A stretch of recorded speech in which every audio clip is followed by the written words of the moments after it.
Ladies and gentlemen, our Honorable Chief Guest, General Muhammad Yusuf Khan, Nishane-e-Imtiaz Military, ex-Vice Chief of Army Staff.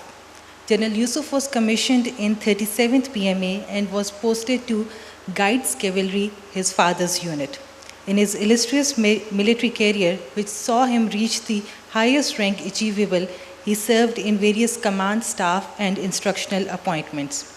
He has a long association with Alam Khan family for over 60 years. I request General Yusuf to kindly come to the stage, come to the podium and share your thoughts about Alam Khan family.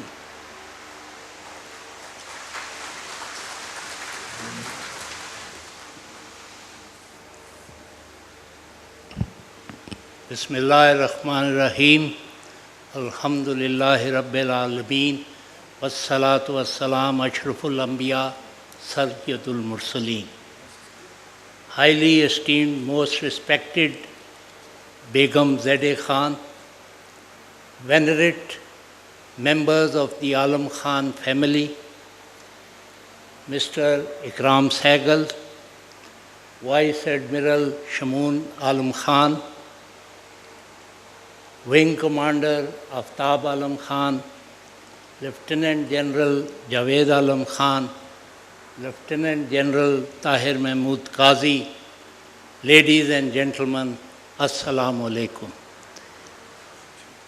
Almost a month ago, Javed Alam I had rung up Javed Alam for something. After I finished, he said he had a request and he wanted to invite me to the launch of the new edition of Brigadier Zade's book, The Way It Was. I thanked him and told him that I will certainly attend, as it was one of the best books that I had ever read. After some time, he rang me up again with the opening sentence that he had a request. I thought he had forgotten that he invited me to the book launch. I did not know that besides his other qualities, he was also an exponent of the indirect strategy. His request now was that I be the chief guest at this function. I pleaded with Javed Alam that considering the brilliance of the book and the professional distinction of its author, I did not consider myself worthy of the honor. I requested him to find someone else more eminently suited for this honor. He did not relent despite my pleas. I read this book in July 2000 when it was issued by the Army Book Club. The book was so interesting and riveting that I read it through in, I think, about 3 days. This is definitely one of the best books I have read, if not the best. Like most, I love reading autobiographies. This is an autobiography of Brigadier Zade Khan, mostly related to soldiering in peace and war. I hope I am not being unjustly judgmental when I say that a lot of books written by Pakistan military authors, unfortunately, are subjective. They are either attempts in self-glorification, self-justification, or eulogizing the achievements of their units and formations by exaggerating the facts or by whitewashing their shortcomings. Such books are rarely read, mostly scanned, and often find their final abode gathering dust in the almirahs and the bookshelves. The Way It Was based on truth and reality and goes into the nitty-gritty of soldiering, starting from the junior levels and going right up to the top with brutal frankness, candor and total objectivity. This makes the book unique. I related more to this book and found it more alluring as most of it was associated with armor. I, my father, and my forefathers were from the cavalry. The way it was, from start to end, is interspersed with a subtle sense of humor, characteristic of the Alam brothers. Brigadier Zadeh describes the life of an Armored Corps officer at all stages. As a young officer in 13 Lancers, as a squadron commander in 23 Cavalry, and as commanding officer of 22 and 38 Cavalry, highlighting the training, man management, and command aspects both in peace and war. He covers joining the SSG at a nascent stage, raising, training, and commanding a commando company. I have known three brothers of Alam Khan family intimately. Captain Ejaz Alam Shaheed was my course mate and a very dear friend. I served as BM and commanding officer with General Shamim Alam Khan when he commanded 10 Independent Armored Brigade Group. Lieutenant General Javed Alam served with me as a brigade commander when I was commanding 1 Armored Division, and later as Commander 1 Corps when I was the Vice Chief of the Army Staff. Tragically, the only time I was directly involved with Brigadier Zadeh was when he had died. I recall when I was COS, I had received a letter from his daughter. The letter stated the circumstances leading to Brigadier Zadeh's death in PNS Shifa, wherein no specialist attended to him for over 2 hours while he was undergoing a massive heart attack, despite the whole family running from pillar to post to get some specialist to see him. I recall she had mentioned that her father considered and termed all civilian doctors as quacks and had trust only in the army doctors. She also remarked that nothing could bring her father back, and she was only writing so that this kind of a thing does not recur. I endorse this letter with very strong remarks to have the whole happening investigated and those responsible for the lapse punished.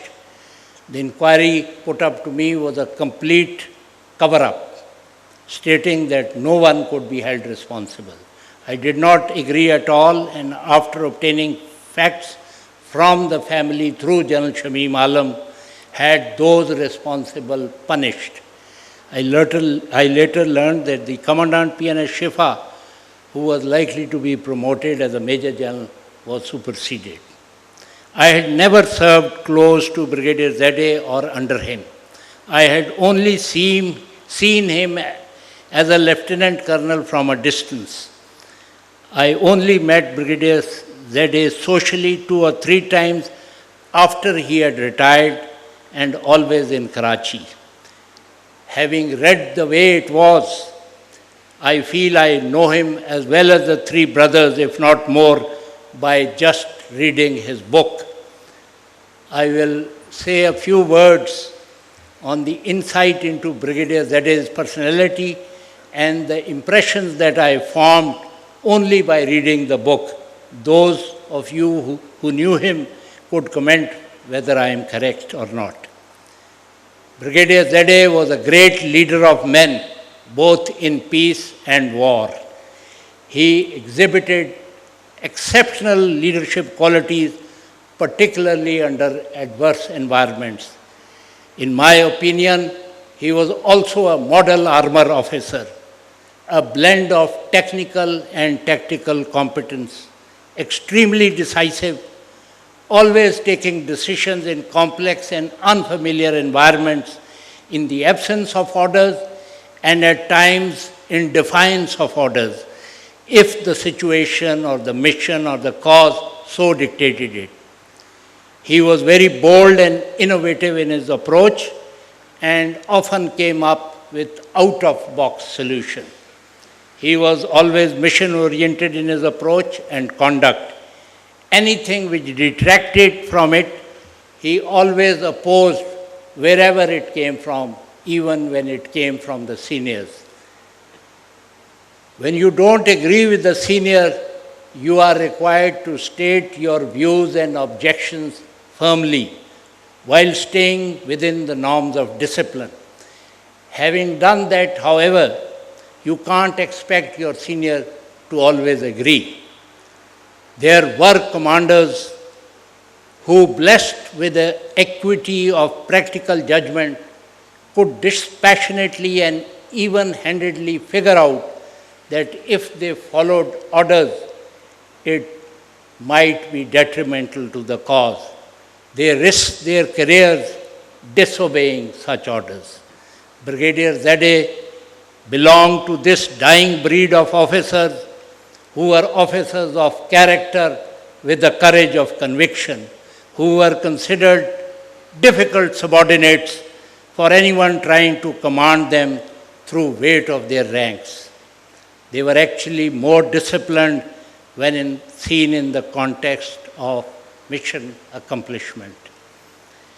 This dying breed, which became extinct in the early 80s, exemplified the theme, "The king can sever my head after the battle if he so wishes, but during the battle he may kindly allow me to make use of it."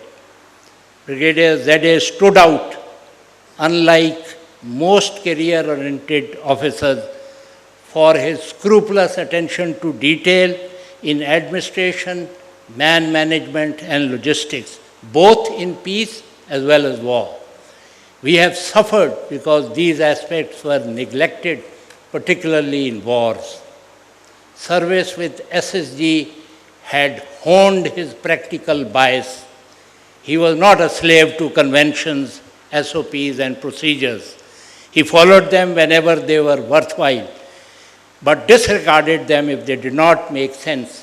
He always followed the dictates of common sense. We all in the army know that, as well as in the civil, that subordinates are given tasks. How these are to be performed is left to the subordinates. However, since the 60s, senior commanders started violating this concept and micromanaging the tasks delegated to the subordinates. This tendency got worse as time passed. Brigadier Zade never allowed his seniors to do this. A few words on the 1965 war. The raison d'être, the reason of existence of a soldier as well as the commander, is war. Commanders at all levels are required to prepare themselves, the equipment and their outfits for war. Although Brigadier Zade was on a course in United States during the 1965 war and rejoined after the ceasefire, you can discern his professionalism that he delved into various aspects of 1965 war, and in the book included a very authentic account of 1965 war, covering all sectors with excellent analytical comments. He commanded 2 commando battalions in the trying circumstances of East Pakistan, mainly in Chittagong, Rangamati, and in the capture of Sheikh Mujibur Rahman in Dhan Mandi in Dhaka. He was then posted out due to friction with some senior commanders and posted to command 38th Cavalry in the desert sector of Reti Rahim Yar Khan. 38th Cavalry was raised just before the war with a mix of discards and some average soldiers from other units, and was equipped with Sherman II tanks, which frankly were not fully battle-worthy. He should have been given command of 22 Cavalry, which he had commanded earlier instead of 38th Cavalry. His conduct in East Pakistan before the war and with 38th Cavalry personified the saying, when the going gets tough, the tough get going. Brigadier Zede, while mentioning about the attack by 13 Lancers in Badapind, Zafarwal sector, in which Captain Ijaz Alam Shaheed was martyred, wrote that 13 Lancers was trained to charge an objective. They used their tracks, not their guns. When I read that, my thoughts went back to maybe it was late 70 or early 71. 13 Lancers had come to Kharia, and the officers of 13 Lancers were dining in the Guides Cavalry Officers' Mess. I vividly recall one Sunday morning, Ijaz Alam and myself, we were having breakfast together alone in the mess, in which he remarked that in a tank-to-tank battle or a tank versus anti-tank battle, it was really a firefight in which the side which had better gunnery and shooting would win the contest. He further said that movement is only used to get to an advantageous position for this firefight. He remarked that they were being trained, as were we in the 6th Armored Division, that the maneuver should be an extension of the fire base. The attacking force should be close to the fire base, which frankly made it a frontal attack. On asking my views, I told him that I fully agreed with him, as I feel that in such an attack, the defender can bring down aimed fire on the attacker while the attacker cannot. And if the defender does not lose his nerves and stands his ground and there is not enough suppressive fire, the defender would be able to cause a lot of casualties on the attacker. Ironically, Ijaz Alam was martyred in a similar attack, as also was Major Ziauddin Ahmad Abbasi, Brigadier Zede's course mate and a great friend, and Lieutenant Hussain Shah of my units in the 1965 war in a similar attack on Gil and Libya. I read this book as a Lieutenant General and benefited greatly. I wish I had read it as a junior officer, which was chronologically not possible. Having been presented a copy of the new edition, I must commend the editor, Lieutenant General Tahir Mahmud Qazi, for the exceptional quality of work. I have read two other books which were republished by Lieutenant General Qazi, The Stolen Victory by Brigadier Sultan Ahmad S.A. and Bar, and Witness to Carnage by Brigadier Qarar Ali Agha. We must applaud his efforts for discovering these gems. Now it is the way it was, and republishing them, as most of these books are out of print, out of stock, and even vanished from some of the libraries. They will, inshallah, now become available to those young officers who are keen to read them. The cover design by Haris Alam is excellent. The color of the cover, black and white, which General Qazi mentioned, and I feel they symbolize the book. The way it was is black and white, no ambiguity. I thank the Alam brothers for inviting me as a chief guest. I also thank them greatly for republishing The Way It Was, not as a money-making venture, but as a labor of love in remembrance of Brigadier Zede Khan. I learned that this is being donated to the military and civil libraries, as well as to some for units and formation. I would also like to thank you all, the army of admirers of Brigadier Zede Khan, and the admirers of the way it was for taking the trouble to grace this occasion. Finally, let me have the honor of paying my tribute to Major Mehboob Alam Khan and Begum Mehboob Alam Khan, without whom the legend that we recounted would not be complete. One can only wonder and marvel at the extent of their love, dedication, inspiration, struggle, and much sacrifice which enabled this large band of 9 brothers to excel in their professional lives in combat as well as character. It was Major Mehboob Alam Khan who set the trail blazing when in Burma during the Second World War he beat back a Japanese attack on his survey team, for which he was mentioned in the dispatches. Allah subhanahu wa ta'ala says in the Holy Quran that when you come before me, nothing else will matter except do you come with a pure and sound heart, Qalb Salim. I believe Brigadier Z.A. Khan will be looking down on all of us from the heavens with his mischievous smile, with great fondness and favor. May Allah subhanahu wa ta'ala bless all members of the Alam Khan family who have departed in a high muqam in Jannatul Firdaus. May He protect the ones who are living, bless them with happiness, good health and very long life. Ameen.